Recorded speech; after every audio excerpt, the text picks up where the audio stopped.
నేనేమంటానంటే ప్రభుత్వ ఉద్యోగాన్ని ఈరోజు ఇక్కడ కాకపోతే రేపు పొద్దున ఇంకొక దగ్గరైనా పనిచేసుకోవాల్సిన అవసరం ఉంటుంది.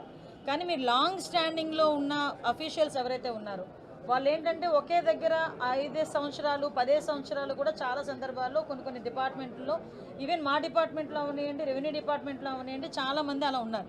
మీరు అబ్జర్వ్ చేస్తే లాస్ట్ 5 సంవత్సరాలు దాటిన కానిస్టేబుల్స్ దగ్గర నుంచి ప్రతి ఒక్కరిని కూడా మేము ట్రాన్స్ఫర్ చేసాం. ఎందుకంటే ఎట్టి పరిస్థితుల్లో నాకు లాంగ్ స్టాండింగ్ ఉండకూడదు అని చెప్పి. అదేవిధంగా అన్ని డిపార్ట్మెంట్లో కూడా మేము అది చెక్ చేసుకుంటున్నాం. ఈరోజు లాంగ్ స్టాండింగ్లో ఇక్కడ కాదు ఎక్కడైనా వర్క్ చేయాలి, ఎక్కడో అక్కడ వాళ్ళు వర్క్ చేయాలి. అటువంటిది లాంగ్ స్టాండింగ్ ఎప్పుడైతే ఉన్నదో వాళ్ళ పరిస్థితి ఎలా ఉంటుందంటే అఫీషియల్స్ని వీళ్ళు ఏంటి దాన్ని ఇవన్నీ వాళ్ళు నడిపించే పరిస్థితుల్లో కనిపిస్తూ ఉంది. డెఫినెట్గా లాస్ట్ గవర్నమెంట్లో ఎవరైతే వాళ్ళ వైఎస్ఆర్సీపీ నాయకులకు అనుగుణంగా తప్పుడు తడకలు చేశారో వాళ్ళని ట్రాన్స్ఫర్ అవుటే చేయడం కాదండి, వాళ్ళని డెఫినెట్గా వాళ్ళ మీద చర్యలు తీసుకునే పరిస్థితి మాత్రం మేము వెళ్తాం. మళ్ళీ ఇంకొకటి చెప్తున్నా, మళ్ళీ ఓపెన్గా చెప్తున్నా, ఎక్కడైనా భూమి విషయంలో కానీ ఎక్కడైనా ఏదైనా ఇబ్బంది వైఎస్ఆర్సీపీ నాయకుల వల్ల మేము ఇబ్బంది పడ్డామని చెప్పి మా దృష్టికి వస్తే కనుక దాని మీద డీటెయిల్డ్ ఎంక్వైరీ చేయిస్తాం. లాస్ట్ టైం మీకు తెలుసు, లాస్ట్ టైం జేసీ చేసిన ఒక అతను ఎన్ని ఇబ్బందులు పెట్టారో మనకి కూడా తెలుసు. దాని మీద ఆల్రెడీ సస్పెన్షన్లో ఉన్నారు. అదేవిధంగా దాని మీద కూడా ఎంక్వైరీ జరుగుతుంది. ఆ రోజు పేపర్లో పడిన దాన్ని బేస్ చేసుకుని మేము కూడా ఎంక్వైరీ కాల్ఫర్ చేసాం, అది కూడా ఎంక్వైరీ జరుగుతుంది. సో చాలా ఇష్యూస్ ఉన్నాయి. ఎందుకంటే ఇక్కడ ఎప్పటి నుంచో పాతుకుపోయిన రాజకీయ నాయకులు ఇక్కడ ఉన్నారు.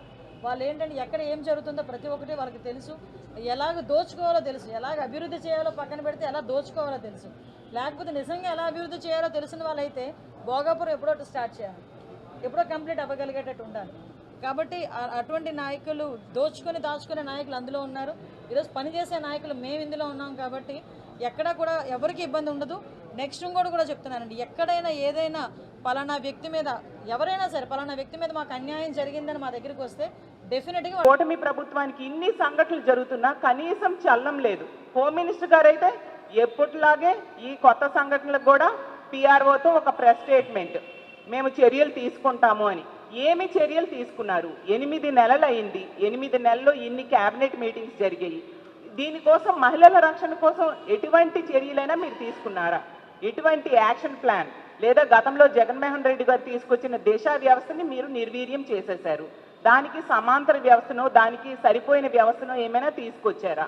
ఉన్న వ్యవస్థలు లేకుండా చేసేసి కొత్త వ్యవస్థల్ని మహిళల రక్షణ కోసం మీరు తీసుకురాకపోవడం వలన భద్రత ఎంత ఘోరంగా ఉందో మనందరము చూస్తూ ఉన్నాం. ఇన్ని వరుస సంఘటనలు, రోజుకి 50-60 సంఘటనలు మహిళల మీద దాడులు కానీ అత్యాచారాలు కానీ హత్యలు కానీ జరుగుతున్నాయని ప్రభుత్వమే మొన్న అసెంబ్లీ సెషన్స్లో చెప్పడం జరిగింది. అంటే గంటకు 2-3 సంఘటనలు మహిళల మీద ఇలాంటివి జరుగుతూ ఉన్నాయి. దీని అన్నిటికీ కారణం ఏంటి? మద్యం ఏరులై పాడుతూ ఉంది. కూటమి ప్రభుత్వం అధికారంలోకి వచ్చాక బెల్ షాప్స్ అనేవి విచ్చలవిడిగా కనిపిస్తూ ఉన్నాయి. 50,000కు పైగా బెల్ షాప్స్ ఈ ప్రభుత్వం అధికారంలోకి వచ్చాక పెట్టడం జరిగింది.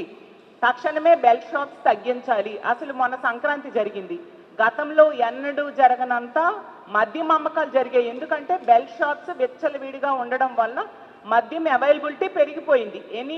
ఎనీ టైం మనీ లాగా ఎనీ టైం మద్యం అనేది ఈ ఆంధ్రప్రదేశ్ రాష్ట్రంలో ఈ కూటమి ప్రభుత్వం అధికారంలోకి వచ్చాక కనిపిస్తూ ఉంది.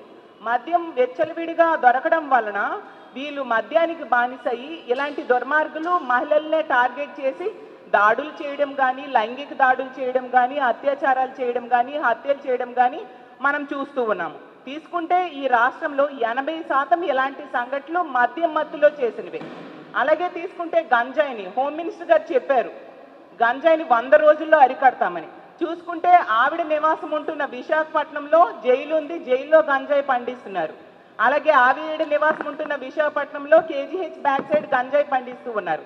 అసలు ఆవిడ నివాసం ఉంటున్న విశాఖపట్నంలో ఈ భీమిలి నియోజకవర్గం ఉంది. ఇలాంటి సంఘటనలు మనం చూస్తూ ఉన్నాము. మరి గంజాయిని ఎక్కడ నిర్మూలించారు? సాక్షాత్తు ముఖ్యమంత్రి గారి సొంత నియోజకవర్గం కుప్పంలో కూడా గంజాయిని పండిస్తూ ఉన్న పరిస్థితి. అసలు హోమ్ మినిస్టర్ గారి సొంత నియోజకవర్గం మీదుగా ఈ గంజాయి సరఫరా జరుగుతూ ఉందనేసి అందరూ చెప్తూ ఉండే పరిస్థితి. సాక్షాత్తు స్పీకర్ గారే చెప్పారు, వెచ్చలవిడిగా విశాఖపట్నం, ఉమ్మడి విశాఖపట్నం జిల్లాలో గంజాయి అవైలబిలిటీ పెరిగిపోయింది అని చెప్పి. మీ పార్టీ వాళ్ళే చెప్తూ ఉన్నారు.